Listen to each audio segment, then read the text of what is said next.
When Marvel announced that the next upcoming Avengers film is going to be featuring a storyline heavily focused around Avengers villain Kang, you would imagine that Marvel's publishing line would also want to go ahead and respond with a brand new Kang storyline of their own. Thankfully, Marvel Comics has just released Timeless #1 for 2022. This issue is really a reflection on some upcoming Marvel storylines over the next year and a deep dive into the character of Kang the Conqueror, written by one of Marvel's best modern writers. My name is Arico Braddock, and today, let's go ahead and dive deep into Timeless #1 to take a look at some of the new upcoming storylines teased for the next year and to get an idea of just what Kang is up to. Also, very curious to see who this new mysterious Marvel villain named Myrddin is, and we're going to be taking a look at that a little bit later on in the video. But first, want to go ahead and encourage you to consider subscribing to the channel if you enjoy our content.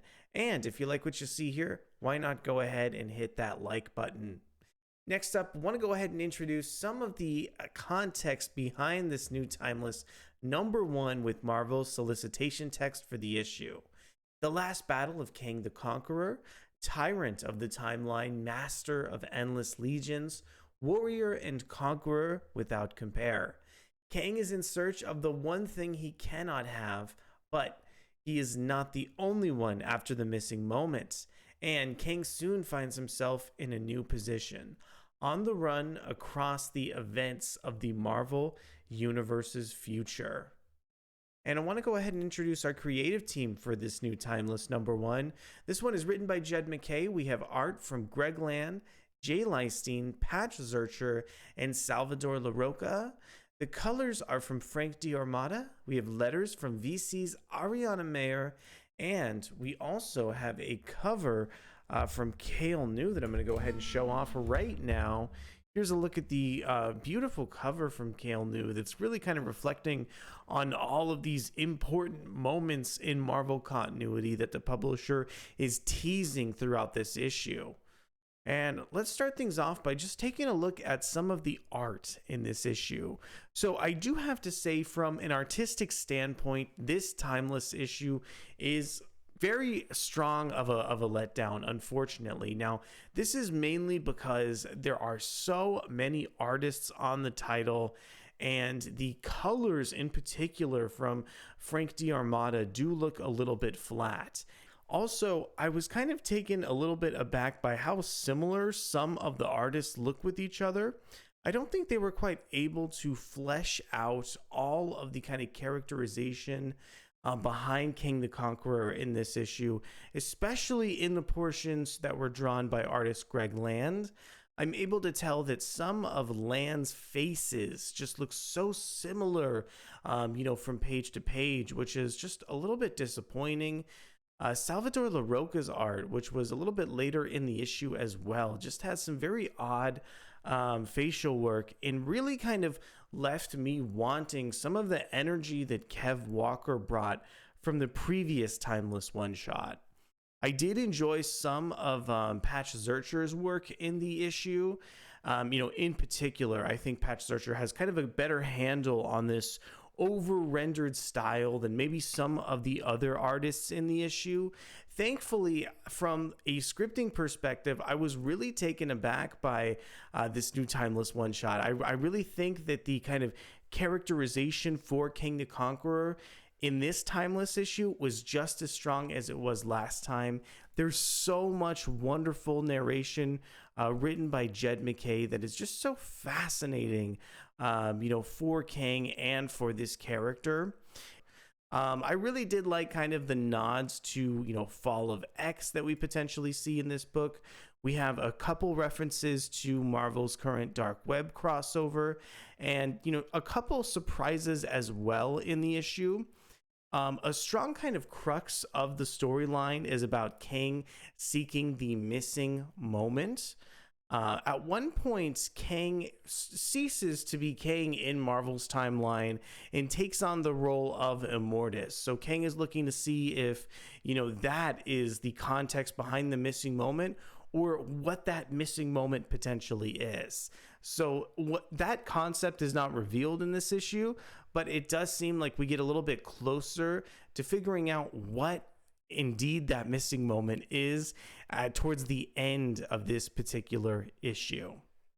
And I did enjoy just how bombastic the kind of fight scenes were between Kang and the villainous Myrddin in this issue, as well as these characters in the Twilight Court.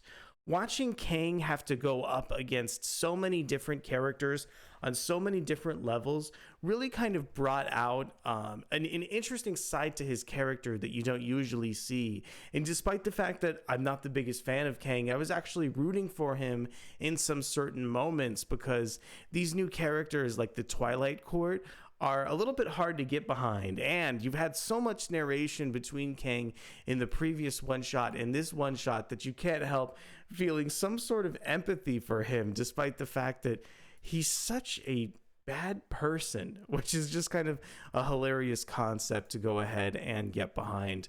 But the battle between Kang and the Twilight Court is just absolutely thrilling in this issue. There's sort of a surprise twist at the end that really kind of challenges Kang and pushes him to the absolute limit of how he could even be considered to be a conqueror in some contexts.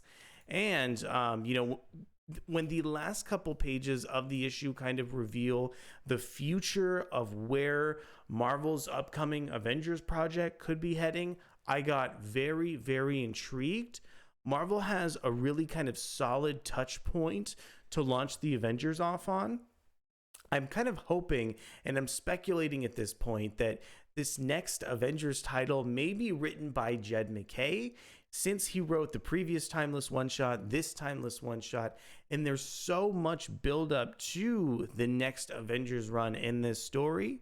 So I'm really hoping that Marvel is going to be able to kind of square that circle and let Jed MacKay take on Kang the Conqueror for this upcoming Avengers story that they keep teasing relentlessly pertaining to the missing moment. But as Marvel kind of points out in the kind of like post-credit scene of the issue, we're just going to have to wait until 2023 to go ahead and see how that shakes out. So overall, I'm incredibly impressed with this second Timeless one-shot over from Marvel. I think this is kind of a great tradition to tease Marvel's publishing line in the next year. It's always shocking to me how robust Marvel's publishing is as a whole and how far in advance they plan things out. So watching kind of like the labor of their rewards be captured through this Timeless one-shot is really just an interesting thing to see. So I want to know, were you as intrigued by some of these future storylines as I am? What do you think about the potential idea of Jed MacKay writing an upcoming Avengers comic book and having a proper Avengers run? I want you to let me know down in the comments. Thank you so much for checking out this video, and we'll be back very soon for more excellent comic book content. We'll see you soon. Bye.